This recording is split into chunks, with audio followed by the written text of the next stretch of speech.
Орон төрийн хэмжигчтэй ам нэвэл зочны ярилцлага хийж байна. Энэндээ бид Монгол үндэсний ардчилсан намын дарга цогт гэрлийг ураад байна. Урилга хүлээж авсан танд баярлалаа. Баярлалаа. Та бүхэнд баярлалаа. Танай үзэгчд бас нөрөөний мэндийг дэвшүүлье. Тэгэхээр сүүлийн үед Монголын улс төр нэлээд бужигнж жагаад арай хийж нэг засгийн газар одоо шинээр байгуулагдаад ажилдаа ороод байна. Тэгэхээр энэ засгийн газрыг хөндлөнгөөс ажиглах юм бол одоо эрх баригч нам дотор хувааглаас гадна бас сөрөг хүчний бас тоглолтоор ингээд бий болсон ийм шин засгийн газар гарч ирлээ гэж харж байна. Та улс төрд идэвхтэй явдаг одоо намын даргын хувьд ер нь асуудал дээр юу гэж дүгнж ийн хөндлөнгөөс харахад?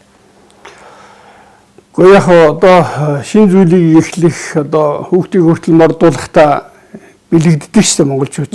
Маш сайхан амны бэлэгтэй улсууд. Тийм учраас энэ засгийн газрыг одоо сайн байгаасаа, тогтвортой байгаасаа гэж хүсэх байна нэгдүгээрт. Эдгээр ерөнхий сайд өөрөө бид гайхамшигыг бүтээж чадахгүй, гайхамшигыг амлаж чадахгүй гэж байгаа ч гэсэн юмыг яаж мэдгүй гайхамшигыг бүтээхийг үүсэхгүй. Зүгээр байгуулагдж байгаа хэлбэр одоо бүтэц талаас нь харах юм бол зөндөө юм ярих бах. Нэгмээрээ шүүмжилж байгаа мэдээ тэнцвэрийг олох гэсэн нөгөө хуваагдал талцлыг зохицуулах гэсэн ийм хандлагууд байгаа. За талын шахаа байгаа. Дээрээс нь сонгуульд орохдоо нам чинь ерөнхийдөө урьдчилаад тендер маягаар салбаруудаа өгчдөг шүү дээ. Үзээ. Тийм. Тэгэхээр одоо эн чинь зарим яамдууд нь бол ерөөсөө байх ёстой улсууд нь тэгэл одоо очиж байгаа байх. Тэр бол одоо намтай тохиролцсон ямар төвшний юм байдгийг. Цаасаа хэллээ шүү дээ. Сонгуульд орохдоо нам дотроо одоо тендер маягаар ингээд суудлаа хуваарлцсан байдаг гэж хэлчихлээ. Тэгэхээр өөрөөр хэлэх юм бол тухайн намд одоо хэн илүү мөнгө өгсөн нь одоо сонирхсан салбараа шууд ногоон гэрлээр авна гэж ойлгох уу? Шууд одоо тэр яамыг гэхээсээ илүү мэдээ сонирхол илэрхийлдэг баг. Ерөнхийдөө одоо намд хамгийн их ханд өгсөн, хамгийн одоо дэрийг идэвхтэй ажилласан гэж илэрхийлдэг байх л та. Тийм улсууд нь сайд болоод байгаа. Энэ чинь нийгэмд ил байгаа зүйл шүү дээ. Бид нар алийн болгон нөгөө одоо тойруулж тийм ээ. Юмыг яг байгаагаар нь хэлэхгүйгээр ингээ хулгай хавлыг газар авчаад байхад тэгээд нэг тийм хараагүй юм шиг те сохор царайлж явж болохгүй байхгүй. Одоо сонгуулийн ерхий орон дээр улс төрийн намуудын 24 оны санхүүжилтийн тайлан гарсан байгаа байхгүй. Тэгээд тэр тайлан дээр Монгол Ардын нам 9 тэрбум 600 сая төгрөг чөлөө зарцуулсан. Сонгуульд 24 оны сонгуульд бүхэлдээ тийм зарцуулсан. Та идэхгүй дээ би асууч. 9 тэрбум төгрөг. Гочтой баг нэг нэр дэвшигчээс дор хаяж нэг 100-аас тэрбум орчим төгрөгийн хандив авдаг гэсэн ийм сураг би сонсч ирсэн. Тэгэхээр одоо бүхэл бүтэн эрх баригч нам энэ улс орон даяар ийм хэмжээний зардал гаргана гэдэг бол арай л бага санагдаад байна л да. Би бол баг одоо энэ засгийн газарт орж байгаа дахин сайд болж байгаа нөхдөв шүү дээ. Эдний нэг нь тийм хэмжээний мөнгө гаргаж байгаа байхгүй юу? Ерөөсөө. Тэгэхээр бид нар энийг одоо яг албан ёсны байгууллагууд нь аудитын тэр хууль хяналтын байгуулагч энийг ерөөсөө ийм байдаг гэдээ ингээ ойлгоцсон байгаа нь өөрөө нийгмийн гамшиг болчиход байгаа. Тэгэхээр Монголын эдийн засгч нь өөрөө ерөөсөө талцал хуваагдал дээр суурилсан ийм намчирхсан улс төрчин нийгэм. За тэрийг одоо төрийн байгуулах процесс нь өөрөө яг сонгуулийн циклтэйгээ тааруулсан. Нийгмийн эдийн засаг ахуй төр нь өөрөө сонгуулийн эдийн засгтай болчиход байгаа байхгүй. Сонгуулийн эдийн засаг гэж юу гэсэн үг юм бэ гэхээр бид нар 3 жил одоо 24-өөс 27 хүн хүртэл нэг жаах баялаг бүтээж ийн гэж яриад байна те. Жаах юм цуглуулаад тэгээд тэрийг 28 оны сонгуулиар бүгдийг оолын тавиал казино тоглож байгаа юм шиг бүгдийг тавиал тэгэл одоо ялхахгүй шийддэг ийм нийгэм болчиход байгаа шүү. Уг нь одоо зах зээлийн одоо эдийн засаг ноёлсон л ийм нийгмийг бүтээгээд явж байгаа гэж хараад байгаа. Та болохоор сонгуулийн эдийн засаг бүрдчихэд байна гэж яриад байгаа. Зах зээлийн чи юу хавд зах зээлийн эдийн засагт би бол орсон гэж хэлэхгүй. Яагаад тэгэхээр дэлхийн зах зээлтэй холбогдож чадаагүй. Одоо энэ чинь global value chain гэж байна шүү. Энд хамааралтай Монголд нэг салбар байхгүй. Хоёрдугаарт нь дэлхийн хөрөнгийн зах зээл рүү огт холбогдож чадаагүй. Дэлхийн мөнгөний зах зээл рүү огт холбогдож чадаагүй. Манайд биржгээ байж байгаа нь ерөнхийдөө одоо нэг тийм тохируулахтай урьдчилан тохиролцсон маягаар нэг бирж ингээ явсан юм гараад биржийн тоо гэдэг нь бол зүгээр засгийн газрын хүчээр зарсан бондыг банкудад тохирлж байгаа өгсөн бондын дүнгээр бирж нь аягүй мундаг ашигтай ажиллаад байгаа юм шиг гараад байгаа байхгүй. Энэ барааны бирж гэдэг юм бол ноолуурын одоо биржээр зарж ял гин. Тэр чинь зүгээр л одоо хөдөөрөө судалж авсан ноолуураа биржээр оруулах ёстой учраас тэрлөө оруулсан болж биржийн шимтгэл өгөөл гаргаж байгаа болгоо тэнд ямар ч бодит ийм арилжаа одоо юу гэдэг үний уралдаан байхгүй. Тэр ганцхан юу вэ нэхээр зүгээр энэ банк зээлийн тогтолцоо гэдээ байж идэг. Тэр нь бол зүгээр мөнгө хүүлгийн систем. Банктай банкн дэрэгдээ банкус, банкусын дэрэгдээ ломбард гэсэн нэг иймэрхүү. Тэгээд одоо хувь хүний зээл, нэг хоногийн зээл мэйл рүү орсон чинь зүгээр хүүлгийн систем. 8-чдэл орон болцсон байхгүй юу? Манайх ч одоо 60 оны үндсэн хуулиар Монгол улс хөдөө аж ахуйн үйлдвэрийн орон, үйлдвэр хөдөө аж ахуйн орон болно гэж зүтгэжсэн байхгүй. Тэгээ олон зуун үйлдвэр байгуулагдсан. Олон гаруй том одоо үндэсний хэмжээний том үйлдвэрүүд байгуулагдчихлаа. Тэгсэн. Гэтэл одоо үндсэндээ сүүлийн 20 жил бол Монгол улс ерөөсөө зүгээр 8-ны эдийн засгтай хэрэглээний эдийн засаг гэж яриад гэсэн мөртөө худалдааны юу байхгүй зах гэдгийг бид нар үндсэндээ ирээний зах, наран туулын зах, барс захын төвшөнд ингээ ойлгоцсон. Энэ зах зээл юм уу? Биш байхгүй. Уул нь одоо хэрэглээний эдийн засгаас үйлдвэрлэгч одоо орон болох ийм зорилтыг тавиад 20 жил боллоо л доо. Тэгэхээр энэ зорилтыг хэрэгжүүлж чадахгүй гацчихад байгаа нь таны хэлээд байгаа энэ сонгуулийн эдийн засгаас болоод байна уу? Өөр юутай холбоотой? Нэгдүгээрт хамгийн том нь бол энийг бид нар ингээд том баг төвшөнд нь харж үзэх хэрэгтэй. За төрийн төвшөнд ихэвэл үндсэн хууль үнэхээр алдаатай байсан юм байна. Үндсэн хуулийн манайд маш том гажиг байгаа. За жишээ нь юу гэдэг ихээр хууль тогтоох гүйцэтгэх шүүх засаглал гэж яриад байна шүү дээ. Шүүх засаглал гэдгийг дэлхийн нийтэд юу гэж ойлгоод өгөхөр зүгээр алах цогч хүнийг ялалдаг тухай биш байхгүй. Эн чинь урьдчилан зэрэглэх, хянах мөн үү? Одоо засаж залруулах тэгээ болохгүй бол одоо шүүн таслах гэдэг ийм ижүүрэн цогц ойлголт байхгүй. Тэгэхээр манайд энийг одоо хардаг, хяндаг одоо камер байхгүй гэсэн үг. Энэ Монгол төрийн санхүүд ямар ч камер байхгүй, хардаг хяндаг байгуул байхгүй. Мөн үү? Хяналт байхгүй, засаж залруулдаг байгуул байхгүй учраас зах замбраагүй одоо юу гэдэг эц төгсгөлгүй эдсэн уусан, иймэлд шахсан, хулгайсан тэгээд тэр хулгайсан мөнгө хоорондоо бие биендээ дамжуулж авилгаддаг нэг ийм л нийгэм болчиход байгаа хгүй. Та тэгэхээр одоо төрийн хямрал гэдгийг үндсэн хуулиас ихтэй гэд 15 жилийн өмнө бичсэн одоо энэ төртөж болоосоо гэд энэ номондоо дурдсан байсан юм а. Тэгээд тэр санаагаа сая дахиад давтж байгаа учраас би тодруулж асуух гэдэг л та. Тэгэхээр төрийн хямрал үндсэн хуулийн хямралаас үүдэлдэг гэж дүгнжсэн тэр дүгнэлт чинь одоо 15 жилийн дараа яг өнөөдрийн энэ улс төрийн нөхцөл дээр одоо яг биелээ олчаад байна үгүй юу? Энэ хооронд ч бас үндсэн хуулийн өөрчлөлт чинь баг нэлээд хэд болчлоо шүү дээ. Энэ дээр та юу гэж харж байна? Тэгээ яг хоо 15 жил гээд ярьж болно. Ерөнхийдөө эн чинь ерөөсө бүр 25 жилийн өмнө тодорхой болсон байсан зүйл шүү дээ. За. Бид нар 1999 оны энэ үндсэн хуулийн нэмэлт өөрчлөлт 2000 оны өөрчлөлт гэдэг хахад ерөнхийдөө төрийн үйл ажиллагаанд нэг ийм одоо төвөөс зогт хүчний үйлчлэл гэж ярьдаг. Өөрөөр хэлбэл нэг Орос ардын зүр зэсэг байдаг, үлгэр байдаг. За. Хун шувуу, сурхай загс, хавчны үлгэр гэдэг. За. Хун шувуу нь тэнгэр рүү авт нисгээд байдаг. Сурхай загс нь ус руугаа авч ширэх гээд байдаг. Хавч нь өөрөө одоо өвс юу гэдэг юм уу шороо руугаа газар руугаа зүтгээд байдаг. Өөрөө гурван тишээ. Тэрийн шиг ерөөсөө ерөнхийлөгч их хурл засгийн газар энэ хэдийн хооронд ингээд эрх мэдлийн одоо хуваагдал өөрөөр хэлбэл булаацалтыг бид нар ерөөсөө ингээ хийчихсэн. За энэ нь бол одоо юу гэдэг юм манай төвшөнд биш олон улсын байгууллага ч гэсэн одоо дүгнчихсэн юм юу байдаг штэ. Бүр Стивен Фишер гэж хүний баг 2000 оны монголчууд төрөөрөө шатаах тоглоомоор тоглолцоо гэдэг ийм дүгнэлт байдаг аахгүй. Тэгээ энэ дүгнэлтийн шин дагуу тодорхой засвар хийгээд залруулж яваа гэж ойлгоод байгаа шүү дээ. 2019 оны үеийн танихаар бол юу ч засч чадаагүй. Ерөөсөө залруулаагүй. За. Засыгээд тэгэхээр засыгээд ингээ нийгмийн шахалт ирнэ шүү дээ. Тэгэнгүүт нь эрх баригчид ялангуяа би энд бол Монгол Ардын намыг хэлнэ. Эрх баригчид элбэн тохируулна гэдэг шиг дагуулн тонгороод тэгээд нэг жижиг сажигхан өөрчлөлт хийгээд ингээд өөрчилчдэг. Ерөөсөө ийм л байж ирсэн. 19 оныг яг л тэгж хийсэн. 22 онд бас л нэг тийм за 22 оных арай өөр чанарын арай өөр төвшөнд очсон гэж хэлж болно.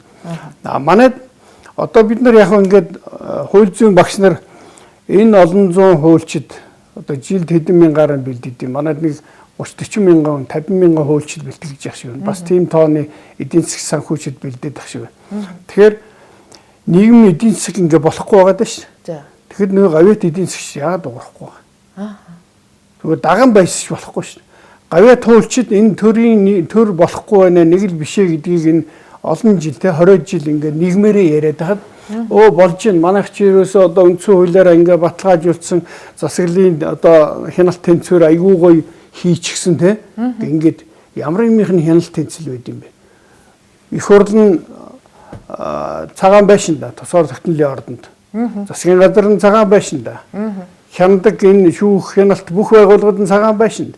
Өшөө бүр ерөнхийлөгч нь тусгаар тогтнолын ордондоо институтээр байгаа ийм тохиолдолд энийг хяналт тэнцвэр гэж ярих юм уу? Засаглалын салаан мөчөр 3 хуваагдсан байна гэж ярих нь ч буруу шүү дээ.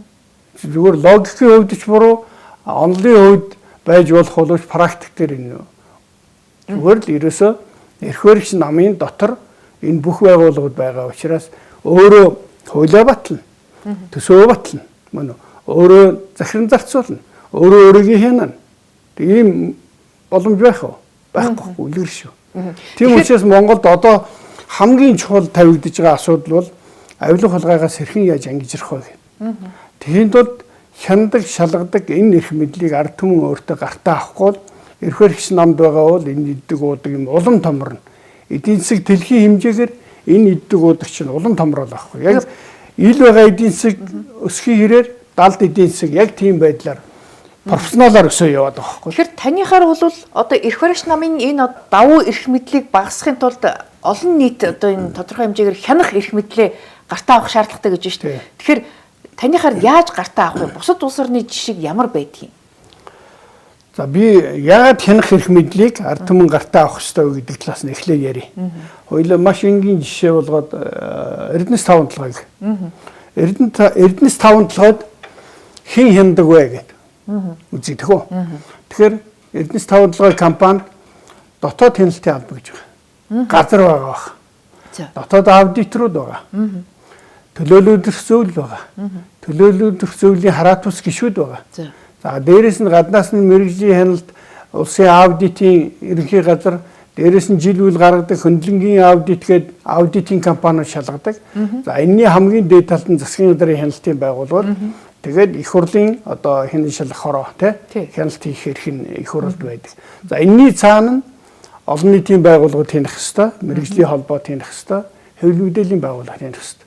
Ингээ харах юм бол юу болж байна? Бараг 10 гаруй байгууллагууд хянж болохоор байхгүй.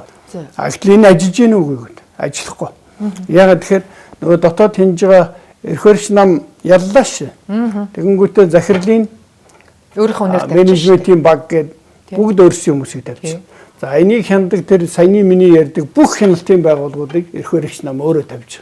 Тийм учраас ялгаагүй том номын дарга нар, том номын ойрхон байгаа одоо холбоотой энэ аудитыг очиж хянана. Тэгээд хэлсний цаасан дээр гаргаад гар бишиг зурж өгдөг ийм л үүрэг үүсэх. Тэгээд тэнд ямар чаналт байхгүй байхгүй. Тийм учраас энэ 40 их 80 дээрэс нь хяналтгүйгээс болоод асар их мөнгө идэж уудаг. Тэр эдсэн ууснараа бие биендээ барьцаалагддаг учраас үг хэлдэг, ярьдаг хүн байхгүй. Тэдэр нь ч гэсэн томилгоогоор дамжуулаад томилсон, тавьсан хүмүүсээс хамааралтай учраас энэ хулгай ерөөсөө шийдэгдэхгүй байхгүй. Тэгээ сая ингээд шин засгийн газар байгуулагдахаас өмнө эрх баригч ном дотор чинь бие биенийхээ хулгайг илчлээл их л ноцтой асуудлуудыг хөндөд исэн мөртлөө одоо нөгөө нэг тахим дотор ороод ингээд суучхаар нөгөө нэг бие биенийхээ харилцан хулгайг илчилж исэн үйл явдал ингээд таг зогсоод одоо ингээд хоорондоо найрандаа цаашаа засгийн газар нь ажиллаад явах юм байл гэж харлаа шүү дээ. За өөрөөс чи асуувал аль нь зөв вэ? Жишээ нь аль нь яг хулгай хийсэн, аль нь хулгай хийгээгүй. Одоо хинэн үнэн зөв яриад байгаа ч мэддэхгүй юм тодорхойгүй байдал үүсчихэд байна л да. Бүгдээрээ надад баримт байгаа гэж бүгдээрээ АТ-гээр гүгээд идэг. Яг одоо эцсийн байдлаар шалгаж тогтоогоогүй байгаа ч үс хэнд нь итгэх нь тодорхойгүй. Харин тэгэхээр би бол яаж ийм нэхэр ерөөсөн нийгэм хоёр худлагийн төлөө яваад байгаа. Одоо юу гэдэг за социализм төгс байсангүй либерализм нь төгс байсан гэж байгаа ч өөрөө худлаа. Мөн үү? Ардын нам ялуул ардын намын нар мандах юм бол монголчууд одоо өсрөнгөө хөгжиж чинь гэдэг худлаа. Арчсан намын нар мандвал одоо бид хожоод хөгжиж чинь гэж байгаа нь хүртэл худлаа байхгүй.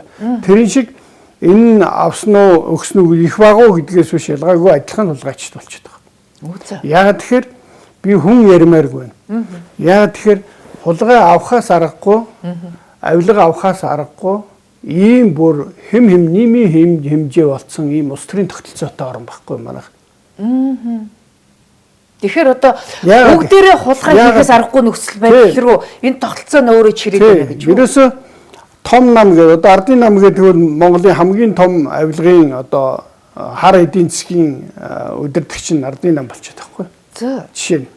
Тэгээд эн чинь төрийн аль бүх юмтайгаа бүр ард түмнээсээ тусгаар тогтноо тэр тусгаар тогтнолын ордон болчиход байна шүү. Ардын намын гишүүний эрх, жирийн иргэний эрхээс хамаагүй өөр. Яагаад тэгэхээр тэр сургууль соёлд орно, ажил амьдралд орно, шагнал урамшуул авна, гадаад дотоод явна, төрийн албан томилогдно. Жирийн иргэн тийм боломж байхгүй шүү. Байхгүй. Тэгээд тэр эрхийг яаж авч яах гэхээр би ийм юм хэлэх гээд байна. Яагаад буруу яваад байна гэхээр 1990 он хүртэл ардын нам гэдэг чинь манай одоо энэ улс орныг удирдах гэсэн том нам. Монголын бүх сэхэтнүүд энэ нам дотор байдаг гэсэн. Монгол ардын нам бол тэр цаг үеийн нэр төр алдар гавьяа нандин чанар нь байлаа энэ улсын. За. Тэгээд тэр намд чинь бүх сэхэтнүүд цалингаасаа татвараа өгж намыг ажилуулдаг байсан байхгүй. Дээрээс нь төрийн мөнгө, намын мөнгө хоёр баг хоорондоо сүлэлдсэн. Ингээ явдаг байлаа. 90 онд зогсоолоо. Эннээс хойш 35 жил энэ нам яаж одоо амьдарч юугаар амьдарч ирсэн гэж бодож байна. Энэ том нам. Дээрээс нь тэр үед 50 гаруй мянган гишүүнтэй байсан бол одоо 300 мянган гишүүнтэй. Энэ нам яаж амьдарч байгаа гэж бодож. Гэхдээ намынхаа гишүүнчлэлийн татвараар юм болов гэж бодлоо. Ямар юм байх юм тэнд. Сэтчийн сэтгэлээрээ намдаа өгдөг хүн байхгүй ш. Эн чинь зүгээр энэ намын эрх мэдэл төрж байгаа энэ улсууд мөнгө цуглуулах, дээрээс нь төрийн албан томилогдсон бүх улсууд намдаа санхүүжилт босох ийм албан даалгавар үүрэгтэй. Яваад тахгүй. Тэгээд энэ нь өөрөө ил байгаа эдийн засгт тэнцэх хэмжээнд ингэж явж ирээд байгаа учраас л тэр 44 их 80-ийн хулгай энэ гадны зээл тусламжийг яаж одоо авч хэрэгжилж идэж ууж юм те. Гадны зээл тусламж гээд манайх ч одоо ингээ 30-40 тэрбум доллар боллоо ш. Тэрний бараг тал нь төрих. Тэрүүгээр өнөөдөр юу хийсэн бэ гэхээр харуулчих нэг ширхэгч үйлдвэр байхгүй. Энэ юунд явсан бэхээр зүгээр сонгуулаар одоо энэ ард иргэдийг хөдөлж авах. Тэгээд баасаа соосон хөтөлбөр энэ 300 мянган гишүүн гэж яриад байна шүү. Одоо гэдэг юм уу эсвэл одоо энэ төрийн албан дээр байгаа 250 60 70 мянган хүмүүсийг тэжээх амьдруулахад зориулагдаад байна. Тэг бодтой юм байна. Ер нь бол энэ хатуу гишүүнчлэл бол Монгол улсыг ингээд 2 3 хуваачаад байгаамаа. Тэгэхээр энэ намын хатуу гишүүнчлэл ер нь байх ёстой юу юу гэдэг дээр одоо сүүлийн үе судлаачид яриад эхэллээ л дээ. Тэгээ улс төрийн намын хуулиар ч гэсэн энэ асуудлыг бас хатуу гишүүнчлэлийг ер нь болио ингээд ийм сулж гэдэм үү ийм чөлөөт гишүүн байж болно гэдэг ийм асуудлыг хөндөд эхэлсэн. Энэ дээр та ер нь намын даргын хувьд юу гэж харж байна? За би яг гишүүнчлэлгүй байхыг бол сайн дэмжихгүй байгаа. За. Яагаад тэгэхээр гишүүнчлэлгүй болчоор одоо нөгөө 30 гэр бүл гэж ярьдаг шүү дээ. Энэ Монголын хамгийн баян улсууч бүх намын гишүүн болж байгаа байхгүй. Аль ясан нам манай нам. Тэгээд тэдний хүүхдүүд ажилд орж идэг, тэд нар өөрсдөө хүснэн хүнээ байршуулж идэг. Эрхвч гишүүнтэй байна гэдэг чинь байна шүү дээ. Нэг тийм үзэл санаа, үзэл баримтлал яриад байгаа байхгүй. Мөн оюун санааны хувьд, чиг хандлагын хувьд мөн энэ улсыг хөгжүүлэх стратеги бодлогын хувьд энэ хүн хаана байна гэдэг нь ингээд духан дээр наагчаад байна шүү. Одоо цогт гэрэл гэдэг хүн бол Монгол үндэсний арчсан намын дарга гээд энэ үндэсний үзлийг түгээн дэлгэрүүлэх Монгол улс яг барууны либерал үзлээр ч явахгүй, энэ зүүнний бодлогоор ч явахгүй Монголын өөрийн гэсэн ийм үндэсний арчсан хөгжлийн зам мөр байна. Энэ 3 дахь зам байна. Энэгээр яваач гэдгийг нийгэмд ойлгуулах гэж яваад байгаа хгүй. Тэгэхгүй гишүүнчлэггүй болчвол энэ хүмүүс чинь хэн хаана байгааг нь мэддэхгүй болчихно.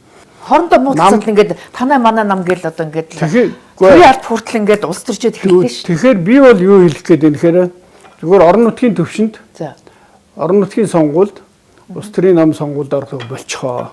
Ард түмэн цул байх хэрэгтэй.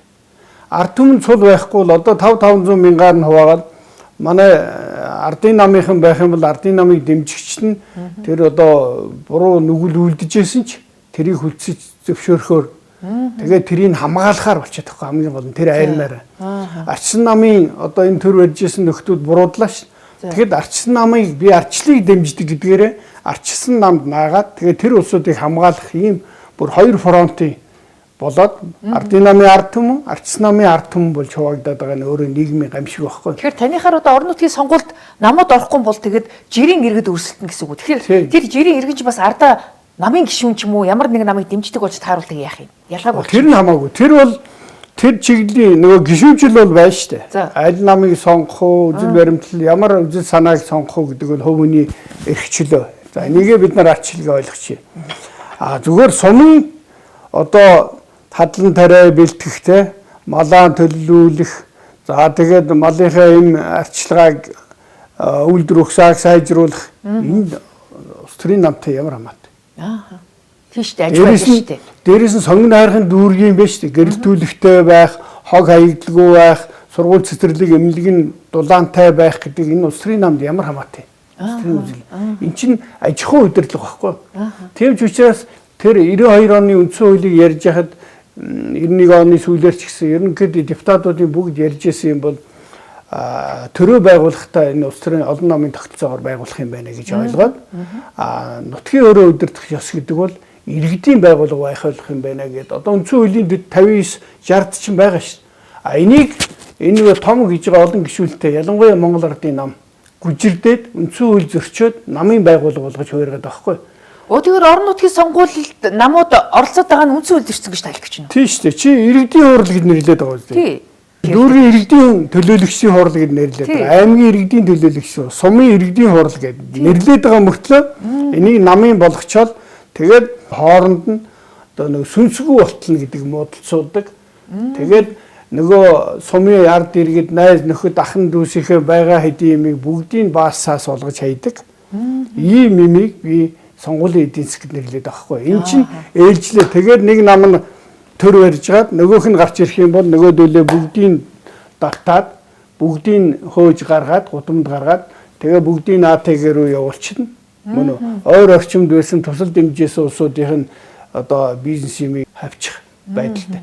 Тэг ийм байдлаар яг байранда ингэж хөрвөөсөөр байгаад хүч тамираа бараад дуусчих юм аа. Та түр хэлсэн шүү дээ. Намдаа ингээд одоо хандив мөнгө олж өхийн тулд тухайн албан тушаалд очоод тэр хүн нь аргагүй ирэхэнд одоо хууль зөрчиж идэх ямар нэгэн байдлаар одоо мөнгө хулгайлж босгох ийм л зам руу ордог гэж хэлчих шиг боллоо. Сая би яриад байгаа юм чинь нэг сумын иргэдийн хурлаас одоо салгая. Дүүргийг ч гэсэн аж ахуйн байгууллага учраас аж ахуйн удирдлага учраас энэ иргэдийн хурал энэ нам ордгоо болчихоо гэдэг. Тэгэх юм бол юу болох вэ гэхээр одоо намыг дэмжиж байгаа улсууд чинь гол зохион байгуулалт дүүрэх зохион байгуулж байгаа сумын зохион байгуулж байгаа улсууд чинь энэ нам гарчвал би дараа нь намыг дамжина.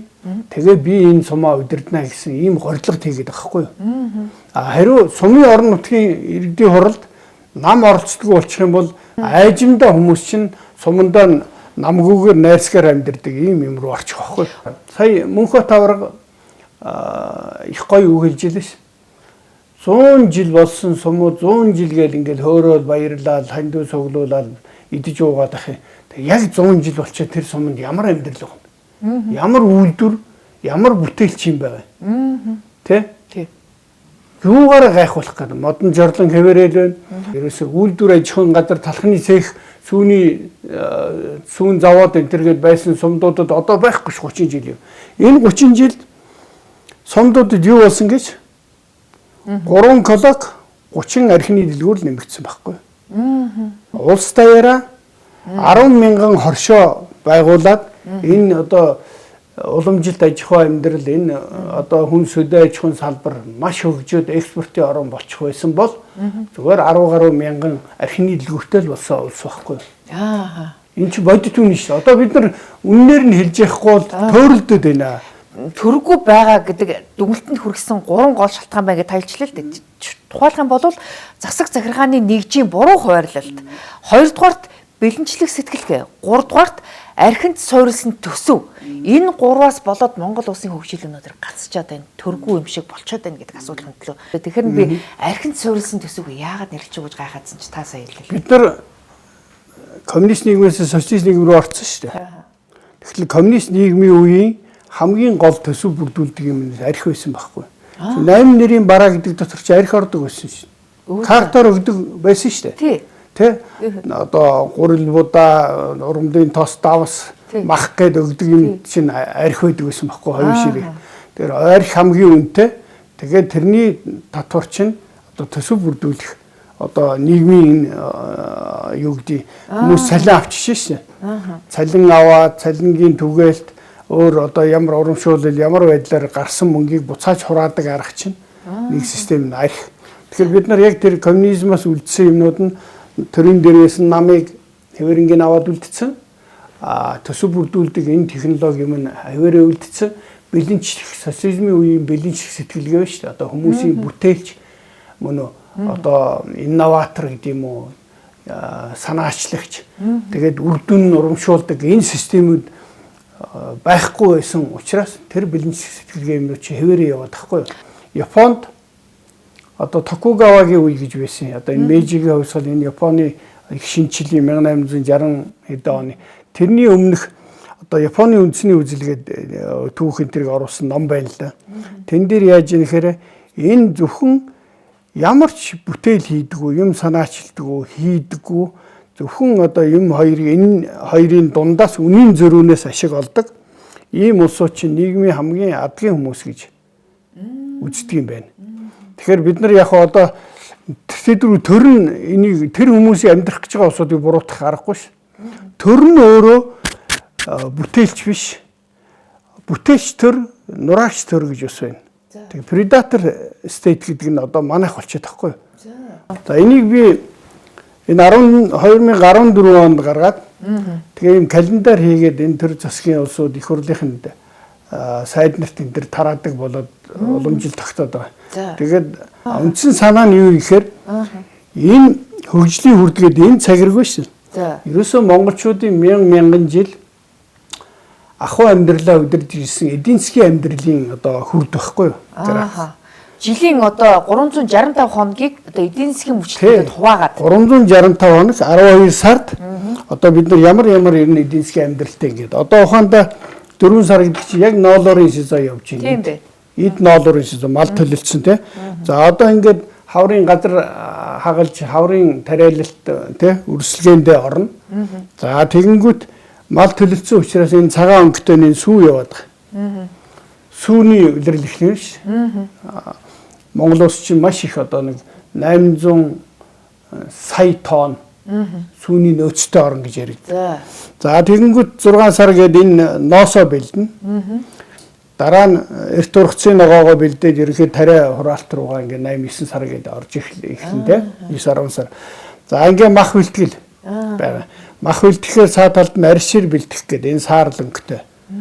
За тэгээ өвөл нь бол ан гөрөө түлээ одоо мод бэлтгэл гэдэг ийм зүйлийг хийдэг ийм орн. Тэгээ эндээс гарч байгаа сүү тариа ногоо мах гэсэн энэ хүнсний чиглэлийн зүйлс нь энэ хүнсний үйлдвэрүүд рүүгээ очиод төв суурин газар аймагуд одоо Улаанбаатар хотын бүтэн жилийн хүнсний үйлдвэрүүдийн циклийг хангах хэрэгтэй. Тасралтгүй ажиллагааг. Тэ? За ноос ноолоор арьсшир мод гэдэг юм одоо энэ бүтээгдэхүүнүүд нь хөнгөн үйлдвэрийн одоо түүхийн эдийн нөөц болоод жилийн турш одоо орон даяар энэ үйлдвэрлэлийн нөөцийг хангах хэрэгтэй байхгүй. Тэгээд энэний чинь цаана яаж ийм гэхээр нөгөө ажлын байр, цалин хөлс, орлого, өрхийн орлого, тэ техник, технологи мөн нэмэн хүртэг шингээх, бүтээгдэхүүн үйлдвэрлэх, экспортод гарах энэ бүх юмнууд байх хэрэгтэй. Тэгээд харамсалтай энэ би сая 1000 жил ингэж ирсэн цааш ингэж 100 жил 1000 жил ингэж амьдрах байх. Гэтэл энэ амьдралын энийг ахуй төргөөр нэрлвэл энэний амьдралын энэ чухал зүйлийг Монгол төр чадсан уугүй юу гэдэг асуудал байхгүй. Ялангуяа энэ мах бэлтгэлийн энэ асуудал дээр өнөөдөр бодлого буруу яваад байна гэж хараад байна. Өөрөөр хэлбэл мах ховордож байгаа цагт яагаад гадагшаа их хэмжээгээр экспортлоод байгаа нь энэ хэмжээгээр нөгөө нэг дотоод дахь энэ нийлүүлэлт нь багасаад үнэн өсөж байгаа болов уу гэдэг ойлголт байна л да. Яагаад би төртөч болоосоо гэдэг ном бичсэн шалтгаан чи энэ байхгүй юу? Ерөөсөө толгойгүй төр, тогтворгүй засаг, тохиромжгүй тогтолцооны гамшиг энэ болчиход байна. Би сая ингээд нэрсэн бүх зүйл нь шүү дээ. Одоо ингээд ноолуур, ноос, сүү, тариа ногоо, тэ, мах, арьс аль салбарын чадсан бэ гэхээр нэг чадаагүй байгаа. Тийм. Ноолоор нэг 20% л байгаа. За мах бэлтгэл бол үндсэндээ ингээд нэг чэнжүүдийн гэдэг юм уу ихэвчлэн баг гадны одоо хятадуудын юунд орцсон байгаа бизнес. Тэгэхээр энэ хүн сүдэ аж ахуй салбар эн чинь өөрөө Монголын 1 сая байтугай 5 сая хүнийг одоо 10 сая хүнийг ч ажлын байртай болох ийм гол салбар. Тэгээ энэ рүү ерөөсөө анхаарахгүй одоо энэ хамгийн гадна талд байж шээ. Одоо энэ аалт, жонш, нүүрс, төмөр те цайр энэ хэн ч хийж бүтээгээгүй, бүтээл шаарддаггүй. Олон тэрбум жилийн өвдөнд бий болсон энэ өвдийн үлдээсэн энэ баялагийг ухад зарах гэдэг дээр Монголын төр сүүлийн 20 жил ажиллаж байгаа байхгүй. Тэгэхээр энэ төслүүд хэрэгжихгүй байгаа нэг нь юу гэхээр төр нэгдүгürt би бодлохгүй байна гэж хэлсэн те. Толгойгүй байна. Хоёрт нь тогтворгүй байна. Гуравт нь тогтолцоо буруу байна гэж. Энэ тогтолцоонд үндсэн хуулийн хүрээнд би түрүү ярьсан. Дээрээс нь банк санхүүгийн тогтолцоо энэ төсөл хэрэгжүүлэх тогтолцоонд бас буруу байгаа даа. Жишээ нь энийг яасан гэхээр одоо төрийнхэн нэг шийдвэр гаргаад төрийн бодлого хэрэгжүүлэнгүүтээ тэрийг хаяад тэрнийг тендер авах яг эхлүүлэх нь чухал болохоос биш. Энэний үр дүн дуусгах нь ерөөс чухал. Одоо ухаандаа эдний бүх төслүүдийг авчиад арилжааны банкуд руу шийдчихэж байгаа байхгүй. За. Тэр банкуд дээр очиод яг зориултын дагуу хэдэн хувь хэрэгжиж яах гэхээр 30% байна. За. Үндсэндээ 70% нь тэр гаднаас орсон нөгөө маш хямдхан их усүр бондыг бол зөв банкны эзэд менежментийн банк зүгээр өөрсдийнхөө захиран зарцуулж байгаа байхгүй. Ялгаагүй л энэ нийтэд олгодог зээл биш 20%-аараа л явж байгаа. Ийм тохиолдолд Монгол улсад үйлдвэрлэл хөгжихгүй. Тэгэхээр Монгол улсад одоо 14 мега төслийг хэрэгжүүлнэ гэдэг одоо өмнөх засгийн газар нэлээд зоригтой зарлж исэн боловч өнөөдөр альж төсөл нь эхлээгүй ийм одоо гацаанд орчоод байна. Нөгөө талаас нийслэлд одоо том төслийг хэрэгжүүлнэ гэдээ явж идэг. Тэгтэл эхнээсээ ингээд яг одоо бодиттой судалгаа тооцоо нь юу вэ гэдгийг тодорхойгүй ингээд олон нийтийн дунд ингээд маргаа өрнүүлчихэд орчоод байна л да. Тэгэхээр өмнөх эхэлсэн төслөө дуусахгүйгээр дараагийнх руугаа ороод яваад байгааг та энэ банк санхүүгийн системтэй холбоотой гэж яриад байна уу? Банк санхүүгийн системтэй маш холбоотой. Тэгэхээр энэ бол шүү дээ. Би микро болоод мезо төвшний, дунд төвшний үйлдвэрүүд. Одоо би нэг энэ хүн сүдэ аж ахуй хөнгөн үйлдвэрийн төвшний юм ярьж шээ. Тэр ярьж байгаа мега төслүүд ба шүү дээ. Нефт боловсруулах, цахилгаан станцууд, за төмөр зам, одоо транзит зам мамч байд юм. Энэ бол мега төсөл байхгүй. Манай банкудад тийм мега төслийн хэрэгжүүлэх чадамж ерөөсөө байхгүй. Тэр нь манай хөгжлийг боомлж байгаа. Тэгээд тийм мега төслийг салбараар санхүүжүүлчих чадвартай ийм банкуудыг оруулъя гэхээр энэ хэдэн өөрсдөө бойкот хийгээд энэ улс төрчдөө бүгдийн намуудыг хүртэл барьсан юм чинь яг үнэндээ энэ чинь энэ банкуудын эзэд чинь Монголыг барьчаад байгаа шүү дээ. Гадны банк орж ирэх юм бол бас Монголыг тэр барьцаанд нь тавьчихна гэж боломжтой. Эдгээр чинь өөрсдөө тэр төргөөл эдгээр чинь гадны барьцаанд байгаа шүү дээ. Ялгаагүй одоо цаг хугацааны л асуудал. Тэр гадныхаа барьцаа, зээлийн бондын энэ барьцаанда бас л гадныханд байж байгаа. Дээрээс нь хувь хүнийх болцсон байхгүй. Тэгэхээр эдгээр мега төсөл хэрэгжүүлж чадахгүй. Тэгэхээр мега төсөл хэрэгжүүлэхийн тулд одоо энэ гадна дотны төслүүд хийхээр нэг capacity building гэж нэг юм ярьдیں۔ Одоо энэ нь юу гэж юм гэхээр чадамж бий болох, үндэсний чадамж. Тэгэхээр яах вэ гэхээр Монголд тусгай одоо барилгын салбарын тусгай зөвшөөрөлтөй 1200 компани ш. Энэ компаниуд тийм мега төслүүдийг хийх чадамжтай болсон байх хэрэгтэй. За юу. Инженерүүд тэр төвшөнд бэлтгэгдсэн байх хэрэгтэй. Гэтэл тэрийг бий болгоогүй юмыг энэ төр бий болгож чадаагүй байхгүй. Тийм учраас бид нар төргүй юм шиг яваад байсан. Одоо тэгэхээр мега төсөл хэрэгжүүлэх хийн гэж хятадын компани хийн. Одоо энэ компани хийгээр Монголын эдийн засаг яаж өссөн байсан тэр олж байгаа бүх мөнгөнд тийшээ л орсох байхгүй. Жишээ нь одоо энэ туулын хурдны замын асуудал дээр одоо ингээд хятадын нэг компани одоо орж ирсэн гэдэг асуудал байна. Тэгэхээр тэр компани нь ямар ч чадамжгүй хичнээн ажилтнтай тодорхойгүй ямар ч одоо зам бүтээн байгуулалт хийж исэн туршлагагүй ийм компанийг шалгаруулчихжээ. Энэ компани цаана одоо бас Монголын улс төрчид холбоотой байна гэдэг асуудлыг бас хэвлэлийн хөндөд байна. Та юу гэж харж байна? Би тэр талаар бол ерөөсөө энэ зүй тогтны юм чинь ингэж л явна. Гацаагүй. Яагаад тэгэхээр вэ шээ? Монголчуудын одоо үйлдвэрлэл бүтээн байгуулалт өгдсөнгүү, чадамж бүрдсэнгүү. Тийм учраас одоо цаашид Монголын төсвийн тал нь урагшаа урсаад явцдаг, төсвийн худалдаа авалтна. Бүр уул уурхаагаас орж байгаа энэ баялагаас орж иж байгаа томоохон одоо хөрөнгө, мөнгө бүтээн байгуулалт нэрээр гадагшаа урсгал ийм л нөхцөл байдлыг үүсгэж байна. Гэхдээ тендерийн шалгаруулалтан дээр ингээд үнэхээр одоо үндэсний эрх ашгаа бодоод Монголын одоо тодорхой хэмжээний компаниудаа бас дэмжиж ингээд консорциум байдлаар ингээд тендер шалгаруулчих юм бол заавал тэр хятадын тодорхой эзэн туршлага байхгүй ийм компанийг оруулж ирж ирснээс Монголынхаа компанийг дэмжих тийм бодлого байж болдгүй юм болов уу? Гэхдээ ер нь хятадын компаниуд орж ирдэг чинь ерөнхийдөө бол одоо энэ цаг үе би яг одоогийн төсөл ярьж байгаа биш. Ерөөсөө энэ бүх одоо төслүүдэд хятадын компаниуд орж ирж байгаа чи ерөөсөө энэ намын санхүүжилт нөгөө энэ авилга авдагтай холбоотой. Одоо би чамаас юм аваад шалгаруулчих шүү дээ. За. Тэгэхээр чи тэгээд найз охтуудаа ярьж өгнө үстэй. Хавийнханда би тэрэн тэгж ингэсэн тийм гинэн бодлоор тийшээ өгчих юм бол хэл балгүй байхаа гэдэг ийм юмар явсараад одоо бүр тэр нөгөө том бүх төслүүдийн гадны компани авдаг ийм систем тогтолцооны хэлбэрт очиод байхгүй. Тэгэхээр том төслийн гадны компаниуд аваад байвал дараагийн тендер зарлахаар чинь улам л том болох тусам тэрийн шаардлага хангах Монгол компани байхгүй болчиход байгаа. Танихаар бол одоо энэ тендерт шалгараад байгаа том төслүүд дээр ингээд дандаа ингээд ялаад байдаг тэр компаниуд нь тодорхой хэмжээгээр тухайн албан тушаалтнуудад авилгал өгөөд шалгараад идэх гэж хэлгээд байна. Тэгээд Монголын компаниудаас авч ирсэнс гадны компаниудаас авсан нь хил амгүй, баримт фактгүй одоо илэрхгүй гэж бодохгүй. Энэ бол айгүй гэнийн тойрогдол. За. Гэнийн тойрогдол. Тэр тусмаа манай хоёр хөрсч хоёулаа төртөө байхгүй. Төртөө, нүд чихтэй. Мөн үү? Зүгээр одоо нэг сайхан бизнес хийх гэж байгаа улсууд энд ирж байгаа ч юм биш. Дандаа одоо томилогдсон компаниуд байдаг учраас тэгээ энэнийхээ барьцаанд маш олон шийдвэр гаргагчид орцсон байгаа. Ерөөсөө энэ систем чинь тэгж ажиллаж шээ. Тэгээ тэрүүгээрээ тэр нь дараагийн шийдвэрийг гаргахгүй байж чадахгүй тийм юм руу орж шээ. Тэгээд энэ ариун явдал уу? Энэ юу руу яваад байгаа юм бэ? Тэгэхээр одоо би энэ эргэн тойрон байгаа улсуудын бухимдал хамгийн аюултай нь нэг итгэл алдрал. Нийгмийн итгэл алдар. Сэхэтнүүд, ахмадууд асар их алдарч шээ. Энэ улс чинь ер нь ингээд болохоо болж байгаа юм биш үү гэдэг юм руу явж. Тийм учраас л одоо ижвэрэн одоо нийгмийн хувьсгалын шинжилт өөрчлөлтийг хийх хэрэгтэй.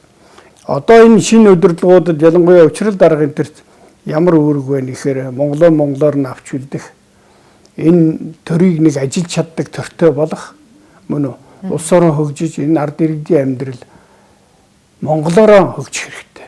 Тэгээ ийм өөрчлөлтүүдийг хийх. Зайлшгүй цагт болчиход байгаамаа. Тэгэхээр энэ залуучууд энэ одоо засгийг удирж байгаа энэ гурван шадартай ерөнхий сайдаас зоригл хэрэгтэй байхгүй. Энэ нөхцөл байдлыг саяхан би нэг хэд хоногийн өмнө тэр хулгайчдын орон гэдэг сошиал дээр тавилаа л да. Одоо 100 гаруй мянган үзээд олон мянгаараа лайк дараад ярьж байгаа улсуудыг харахад л үгүй тэгээд энийг яаж засах вэ гэдэг. Би яагаад хулгайчдын орон гэхээр нөхцөл байдал чи ийм байна. Нийгмээ зөв онцлох хэрэгтэй. Оншийг зөв тогтоогоод тэгээд дүгнж чадах юм бол Кедлиний онл гэж байдаг байхгүй. Бараг ажлын тал гэж. За зөв чигээрийн одоо тал руу н орчлоо. Тэгээ хэрэг зөв онцлохын тулд би нийгэм чи ийм болчиход байна. Тэгээ энийг өөрчлөх хүсэл зориг байна уу гэдгийг одоо нэг шийдвэр гаргах цаг болчиход. Тэгэхээр улс төрийн намын тухай хуулийг өөрчлөөд төрөөс тодорхой хэмжээгээр парламентын судалтай намуудад одоо татаас дэмжлэг үзүүлдэг болоод эхэлсэн. Тэгэхээр одоо ямар ч гэсэн одоо албан тушаалын 8 гарч гэдэг юм уу намд одоо хандив олж өгөх гэж тэгж толгоогоо өвдөх шаардлага байхгүй болж байна гэж хараад байгаа. Тий, би одоо энэ засгийн газрын нэг маш том хийж чадах зүйл байж магадгүй. Тэр нь бол бүгдийг нөгөө шилэн даас гэдэг шиг ил толбоолох, цахимжуулах. За ингэснээр нэг хий овоосон хүндэрс үнд суртлууд арилна те. Тэр бол учрал ерөнхий сайд хэлж байна. Тэр бол арилах баг. Дээрээс нь маш сайн цахимжиж чадаад ил болоод ил тод болж чадах юм бол одоо мөнгө мөртөө болсон шүү дээ. Кэш өрөөл шуудан дүүрээ явж идэг амтд байхгүй болсон юм чинь. Тэгэхээр нэг ерөнхийдөө мөнгөний урсгалаа хянах, хаашаа явж нийж тэ хүмүүс ч гэсэн бас одоо болох болохгүй заагийг мэддэг болох баг. Ер нь бол нийгэмд одоо энэ сүүлийн үед энэ авилга хулгай нүүрс мөрсгээд энэ сонсголуудаас хойш маш их ярьдаг болчихлоо ш. Энэ бол сайн зүйл байхгүй. Айгуу сайн. Урд хожид биш хэн ч ярьж болдгоо одоо 20-т сэдв байлаа ш. 20-т жүжигээ сонссон те. Сонслгүй яах вэ? Танай одоо үүсгэн байгуулагч Балдар зохисны зохиол. Балдар агсан ягаач учир бидүүлэг ингээ өнгөрцөн. Ер нь бол тэр хүн биш үү? Энэ нийгмийг болохгүй явж яана гэдгийг харсан л байхгүй. Тэрийг энэ 20-т жүжиг гэдгийг өнөөдөр болж байгаа юмыг бас л хэдэн жилийн чинь 17-8 жилийн өмнө те 20 жилийн өмнө бичсэн байгаа байхгүй. Тэгээ энэ бол яг бодит үнэ. Бодит үнэ ойлгоод нөгөө нөхцөл байдлыг зөв тодорхойлчод суур шалтгаан нь юу юм бэ гэж хэлдэг. Суур шалтгаан нь би коммунист бүтцтэй нүсэр бүтцтэй асар их зардалтай энэ намуудаас болж байна. Тэгэхээр та нараар гишүүн гэж хамгаалуулаад ард нь ингээ хулгайчид хууль завшаад идэж уугаад ингээд байна.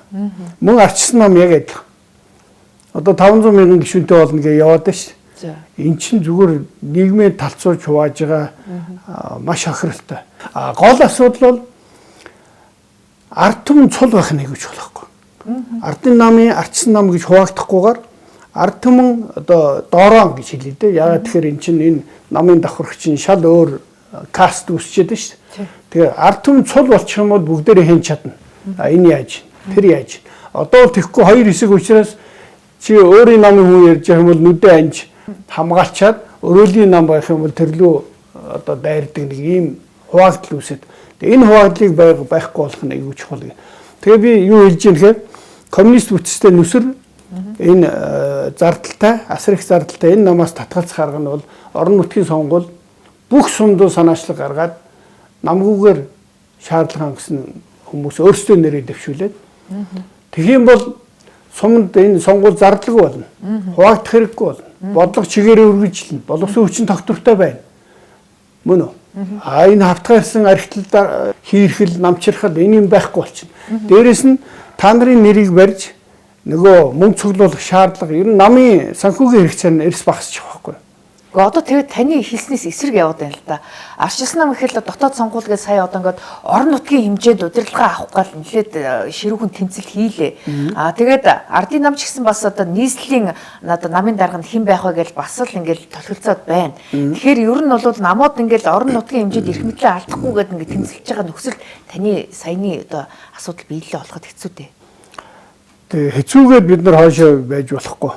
Жишээ нь манай нам дээр сонгуулийн тухай хуульд өөрчлөлт оруулъя гэд орон нутгийн сонгуул, сум дүүргийн сонгуул, улс төрийн нам нэр дэвшүүлж оруулдаггүй болёо гэдэг. Ийм явж байгаа. Тэгэхээр яах вэ гэхээр ерөнхийдөө энэ орон нутгийн талцал хуваагдал багасгаар энэ яриад байгаа энэ үйлдвэрлэлийн биш.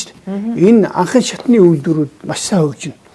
Хоёрт нь арчсан нийгмийн хамгийн гол тулгуур болсон нэг иргэний нийгмийн байгууллага салбарын мэргэжлийн холбоод үүсэх гол юм болох байхгүй. Тэгэхээр та 10 жилийн өмнө бол энэ газрын тухай хуулийн өөрчлөлт бол маш ноцтой одоо алдаа байсан гэдэг асуудлыг дүгнсэн байсан л да. Өөрөөр хэлэх юм бол гадныхан Монголын газрыг одоо өөрсдийнхөө давуу эрхээр эзэмших юм нөхцөл бүрдчлээ. Үүнээс болоод монгол хүн өөрсдийнхөө газрыг түрээслэх ийм зам руу орох гээд байна гэд олон жилийн өмнө та бичсэн байна. Өнөөдрийн нөхцөлд энэ юу нэ одоо таны энэ байдал ер нь даамжирч юу эсвэл хумигдч юу? За тэр бичдэг чинь бол үндсэндээ нэг 2007 оны ашигт малтмалын тухай хуультай холбоотой гарч ирсэн байхгүй. Тэрний юу гэхээр нөгөө одоо ингээд орд газруудыг тэдэн жилээр гээ те 15 жилээр 40 жилээр гээд ингээ өгөөд 45 жилээр өгөөд байгаа байхгүй. Тэгэхээр 45 жилийн дараа хэн үлдэх вэ? Хэн Монголын нийгмийг хөдөлгөж явах уу те? Нөлөөлөл нь ямар хөө байхаа гэд үзэх юм бол гадны хөрөнгө оруулагчид даван байлсан байна. За тийм нөхцөлд тэдний лоббиг бид нар Монгол төр давж одоо буцааж өөрөөсөө татаж явах ямар ч боломжгүй болно. Чадах юм нь сунгах л болно.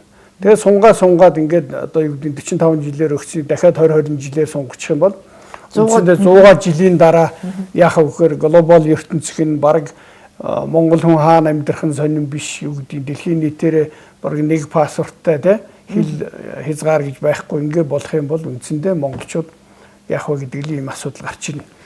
Универсал энэ ертөнцид Монгол хүн энэ нэгдэж байгаа энэ дэлхийн ертөнцийн нэг ертөнцийн хатвчд нь суух уу, хойморт нь суух уу гэдгийг л яриад байгаа хүн шүү дээ. Үндэсний үйлдвэрлэгч ерөөсөө тэр юм байгаа. Тэгээд энийг хийхин тулд одоо Монгол төр зайлшгүй батлах ёстой нэг зүйл бол одоо төрийн албанд жишээ нь яг Монгол эцэг эхтэй 3 үеэрээ тэ ийм байсан хүмүүс ордог л ийм л болох хэрэгтэй. Тэгэхгүй бол одоо манайх 300 мянган хүн гадаад байна тэ олон 10 мянган гадна дотныхтой сууж байгаа улсууд байна. Яг үнэндээ Монголыг эзлэгч нь энд ингээд хөдөө гадаа ингээд юу гэдэг монголчуудтай хэрэлдэжсэн Монголын 3 сая 500 мянган хүнийг гадагшин дөрүүлээд юм уу те худалдаа тавьчих нь хамаагүй амархан гэдэг яриа байдаг шин чи жок биш байхгүй. Миний энэ дээр ч гэсэн Майкл Чангийн бодрол гэдэг нэг бичсэн харсан. Бичсэн байсан. Тэгэхээр таны энэ ном дотор ч ингэсэн байсан шүү дээ. Одоо 2010-ад оны үед тухайн үеийн парламентод одоо Ли овогт, Ба овогт гишүүд одоо сонгогдоод тэд нар нь одоо энэ газрын хуулийг өөрсөндөө ашигтайгаар батлуулсан гэдэг та дүгнэлтийг бичсэн байсан л та тэр эвгүй санагдсан. Одоо тэр гишүүд нь бид нар мэдэхгүй болохоор та бидчихсэн байна. Иймэрхүү юм сая одоо хөрөнгө оруулалтын тухай хуулийн дээр үе цугулцдаг. Тий 3 жилийн өмнө нэг тийм асуудал. Одоо нэг орж ирээ шуугаа болсон ш. $100 мянган хөрөнгө оруулалт оруулна гэдэг чинь зүгээр 3 өрөө байраа 4 өрөө байр худалдаад нэг машин худалдаад авсан хүний нэг хятад машин худалдаад авсан хүний л хөрөнгө оруулалт байхгүй. Тэгээ тийм иргэнд ямар эрх нэгдэж ийм гэхээр яг Монгол улсын иргэнтэй адилхан эрх нэгдэж байгаа байхгүй. 100 жилийн газар эзэмших. Газар ашиглах, эзэмших эрх нэгдэнэ. За тэгэхээр тийм юм болохоор юу болж хөрөхөө гэхээр шүү. За хөдөө нэг сайхан ар хангайд тийм ээ. Нэг уулын аманд очиод маш хөдөлмөрч гаднаас ирсэн нэг нөхөр эсвэл нэг хэдүүлээ нийлээд нэг амыг хашаад боогоод за тэнд нь тариад одоо мал бордоод юм үржүүлээд ингээм амдэрчлаа.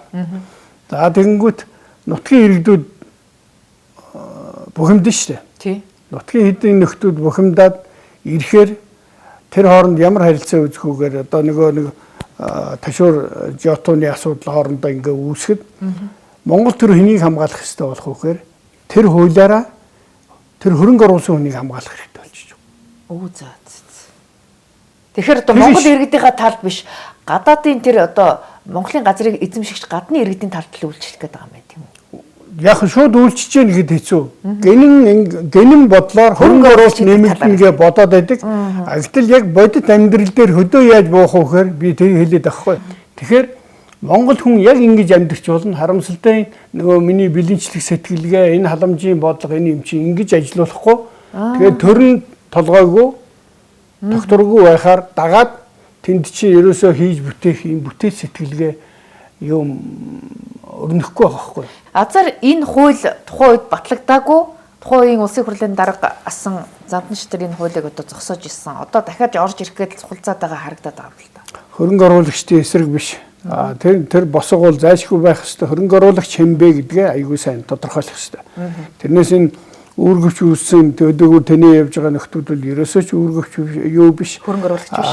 Хамгийн ноцтой нь зүгээр барилга барихгаа ороод ирсэн 5,000 нөхөд биш урд төрсөөс ороод ирсэн. Тэд нар энд байр худалдаж аваад амьдрах юм бол хөрөнгө оруулагч болчих гээд байгааг л тэрийг л эсэргүүцэж байгаа шүү дээ. Тэрээс хөрөнгө оруулалтыг эсэргүүцэж байгаа асуудал биш. Энийг ялгаж салгаж хаана хөрөнгө оруулахыг, хаана оруулахгүй, яаж явах юм гэдэг. Хамгийн гол юм бол ерөөсөө нөгөө төр шиг төртөө биш байгаа учраас үндэсний чадамжууд ерөөсөө бүгдэхгүй байна. Үндэсний одоо нэг салбарууд ерөөсөө хөгжихгүй байна.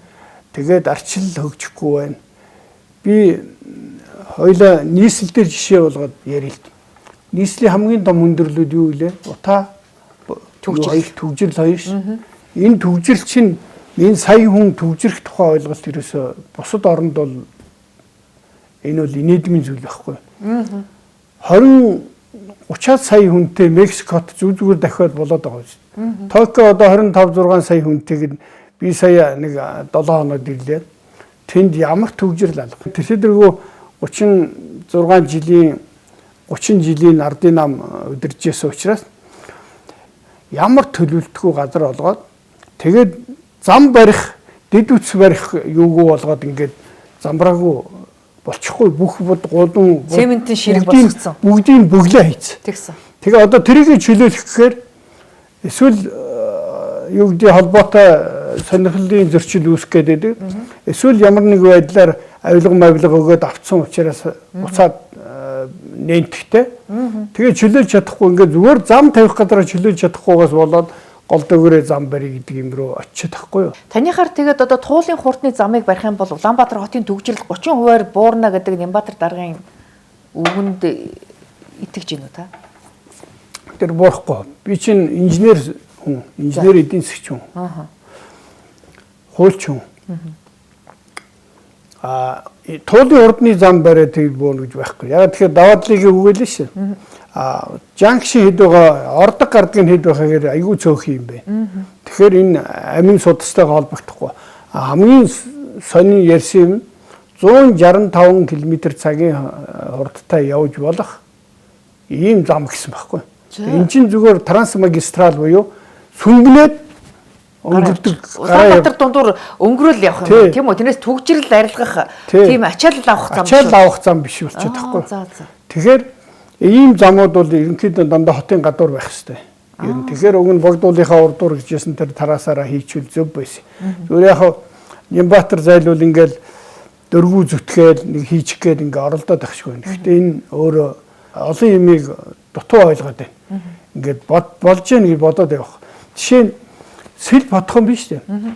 Төрийн үүрэг нь би жишээ нь одоо 20 жил би яг энэ салбарт өөрөө бас ажилладаг хүн. Би ч өөрөө энэ яг хот тэ төвлөрсөн газар үйлдвэрийн усан хангамж дэд үтсийн чиглэлээр анх одоо Эрхүү хотод төгссөн хүн шүү дээ инженер. Тийм. Дараа нь одоо энэ эдийн засаг хуулийн чиглэлээр нийгэм судлаад ирэхээр хүссэн үсээгүй ийм юутай болчт юм. Тэгээ би яг энэ салбартаа ажиллаад энэ одоо 10-аад аймагт болоод нийслэлд олон зуун одоо энэ дэд үтсийн ажил дээр ажилласан байна. Энэ салбарыг ойлгуулах гэдэг үнэхээр чадахгүй байна. Сэтгүүлч та нар анзаарах хэрэгтэй. Яг энэ дэд үтсийг ойлгохгүй байгаа учраас энэ төгжрөл утаа бүх юм чинь болоод байгаа байхгүй. Энийг ойлгож байгаа амтан энэ хотод маш цөөхөн. Үеийн үед байгаагүй ер нь. Дэд үтс гэдэг нь энэ газар доорчин бүтэн хот байдаг байхгүй. Энийг бариагүй учраас энэ байгаа нь социализмын үед барьсан жаахан дэд үтсийнхээ боломжийг ашиглах гал шамбарлаад байна шүү дээ. Тэрэн дээр очиж суучаад байхгүй. Уг нь төрөөс одоо нэмж дэд бүтэц одоо барьж өгжээж хотоо тэлгэсэн. Тэгэхээр сэл бодхон барихад яах вэхээр улсын үүрэг нь бол дэд үтсийг бариад өгөх л асуу. Байшин барихыг барьж чаддаг биш Монголд олон зуун компани байна. Лавл 300 компани байна шүү дээ. Зүгээр нэг нэгээр нь бариад нэг 30 компанид өгч 30 барилгыг дор нь барьж. Төрүүлж барьж чадсанд нь оо сайн байна. За танах дараагийнхаа барьгээд ингээ бариулчихад 2 жилийн дотор барьчих юмыг яагаад мөнгөний хятадууд өгөө явуулчих. Хятадууд өгөө. Дархан руу зам Монголын компани зүгээр л барьж ш. Тэр яагаад хятадын компанид өгөө явуулчих. Тэгэл эцсийн бүлэгт хэн хийж ийнэхээр дуусгахын Монголын компаниуд л дуусгасан. Одоо учрлын засгийн газар ч гэсэн хийх зүйл бол монголчууд Монголын компани хийж чадах, монголчууд хийж чадах бүх ажлуудыг дандаа Монголын компани, дотоодын компаниар хийх. Монголоос авчулах бүгдийг Монголоос худалдаж авах хэрэгтэй. Энийг эх орон худалдаа авалт гэдэг. Би 2013 онд эх орон худалдаа авалт гэдэг үйлдвэржилтийн шинэ эрен үе гэж манай яам юу хийгээд тэрэн дээр одоо эх орон худалдаа авалт одоо ийм санаачлагыг дэвшүүлье гэд зарлж ирсэн. Тэгэхээр жижиг том гэхгүй хий Монголын компаниуд нь чанаргүй дутуу байвал тэрийг нийтэд зарлал ийм муу байна, муухай байна. бас шахшаад чанар стандартаа сайжруул.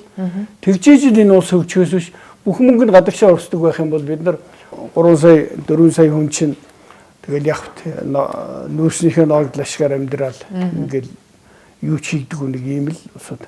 Тэг юу ч хийдэггүй юм чи юу болгож ийм гэхээр 330 сум юм биш. 300 амьдрч чаддгүй сумууд. Дандаа дацаасаар тэжээгч сурдаг. Жишээ нь ковид чиг ийм нөхцөл байдал үүсэх юм бол амьдрч чадах сум бий юу гэдэг хөл байхгүй ч чадахгүй.